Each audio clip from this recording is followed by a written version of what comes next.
Hello guys, how are you? Vamos começar aqui terceiro ano, PET 7 de língua inglesa, semana 3.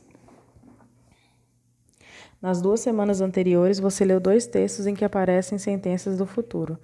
No inglês, esse tempo verbal é feito com o verbo auxiliar will. Simple future com will. O simple future tense é tradicionalmente associado à estrutura will, que acaba sendo menos usada pelos falantes do que a estrutura going to. Destaca-se também que o will é um verbo auxiliar cujo principal uso é indicar o futuro.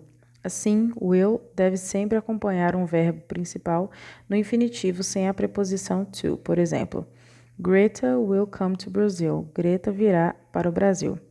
Quanto ao uso, as gramáticas descrevem diferentes situações que vão além do entendimento de que o futuro simples indica tão somente uma ação que ainda não aconteceu ou um tempo mais tardio. Assim, destacamos uma lista com os possíveis usos e sentidos do verbo auxiliar will no future simple present. A tradução de will, ele transforma o verbo no futuro, entende? Então, por exemplo, estudar fica estudará, trabalhar, trabalhará, dormir, dormirá e assim por diante. Ele transforma no futuro. Quais são os usos dele? Além de você falar de algo que ainda não aconteceu. Fazer predições, previsões que não são definidas ou exatas. Expressar decisões feitas na hora que você fala. Fazer promessas. Expressar o futuro como um fato. Expressar ordens formais. Veja alguns exemplos. I think 2030 will be a good year. Eu acho que 2030 será um ano melhor, que no caso está fazendo uma previsão, que não é definida. She will study harder for the next math tests. Ela estudará mais para o próximo teste de matemática, uma promessa.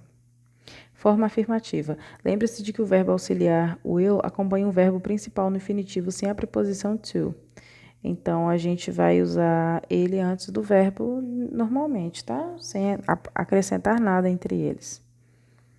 Aí tem alguns exemplos aqui. Observe que não é inflexão de pessoa ou gênero na conjugação do futuro com will. O que é isso? Quer dizer que eu não mudo igual em português. Eu falo eu estudarei, ela estudará, nós estudaremos, eles estudarão. Vocês estão vendo que vai mudando, né? Estudarei, estudará, estudaremos, estudarão. Muda o final da palavra. Em inglês não tem isso. No futuro você usa o will para todo mundo e fica tudo de boa. É possível também usar a forma contraída do sujeito com will. Se você estiver usando, por exemplo, um pronome, em vez de falar I will, você pode fazer isso aqui, ó. I'll. Um I apóstrofo, que é aquela vírgula lá em cima, LL. Forma negativa. A frase negativa é formada pelo auxiliar will mais not, mais o verbo principal no infinitivo sem a preposição to.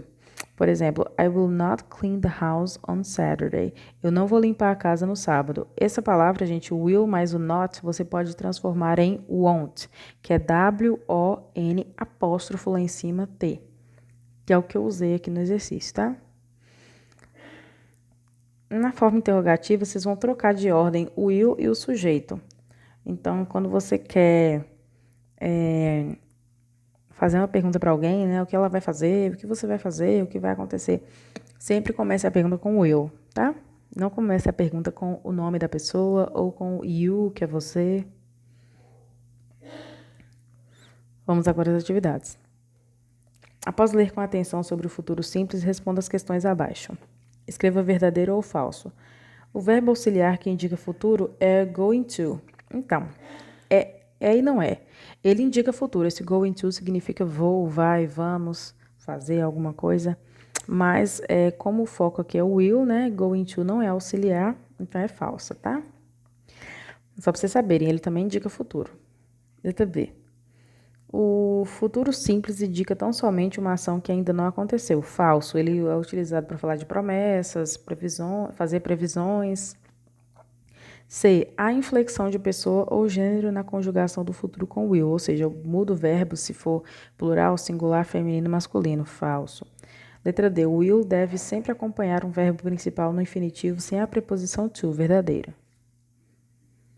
Escreva as frases abaixo na forma negativa do futuro simples. Gente, é só vocês trocarem o will pelo won't, que significa não, ok? É só fazer isso em todas as frases. Escreve novamente e troca aí will por won't. 3. Na frase, must know their audience and plan for communication that will appeal to their readers. Deve conhecer sua audiência e planejar comunicações que irão atrair seus leitores. O uso do will expressa. Então, eu fiquei com dúvida nessa questão, porque tem margem para muita coisa. Nessa questão, estava sobre o texto 2, quando fala-se a respeito da carreira dos, se eu não me engano, dos editores. E aí, gente, o que acontece? Olha, vou traduzir de novo para vocês verem. Deve conhecer sua audiência. Então, a pessoa, o editor, deve conhecer sua audiência e planejar comunicações que vão atrair seus leitores. Quando a gente fala assim, ele tem que planejar uma coisa que vai atrair alguém, tá dando uma certeza, né? Então, eu coloquei aqui que é expressar o futuro como um fato. O que significa esse will aí? Ele está expressando o futuro como um fato, que ele vai planejar algo que vai atrair os leitores. Então, é uma coisa que vai acontecer. Eu fiquei em dúvida com a letra A. Porque na letra A está dizendo, né, fazer previsões que não são definidas ou exatas, que a gente não sabe se vai acontecer ou não. Mas o futuro todo é assim, a gente nunca sabe. Então, eu marquei a letra D, ok? E aí, se vocês tiverem uma outra opinião, podem deixar nos comentários aí para a gente compartilhar, né, ideias, porque interpretação de texto, essas coisas são subjetivas. 4. Mark the alternative that shows a simple future present. Em que alternativa existe futuro? Letra C. They'll keep in contact. Eles manterão contato. Porque tem esse LL aqui. They, apóstrofo LL. Que é a mesma coisa que will. 5. In the sentence, I truly think she will always be full of enthusiasm. Eu realmente acho que ela sempre estará cheia de entusiasmo. Will is the auxiliary verb of the simple future. Então, é o verbo auxiliar do futuro simples, letra A. 6. He will call me up as soon as his daughter gets home. Ele vai me ligar assim que a filha dele chegar em casa. Então, ficou letra B. Will call e gets. Ok, gente? Então, finalizamos aqui a semana 3. Vejo vocês na semana 4. Qualquer dúvida, sugestão, crítica, podem deixar nos comentários. E sobre a questão de número 3, vamos discutir aí, né? Se vocês tiverem uma ideia contrária à minha, é só falar e a gente vê aí o que a gente faz. Ficou um pouco, vamos dizer assim, ambíguo para mim, porque tem a margem para outras interpretações. Mas é muito rico isso, né? Cada um pensa de um jeito, vocês podem colaborar e contribuir. Goodbye, guys. See you.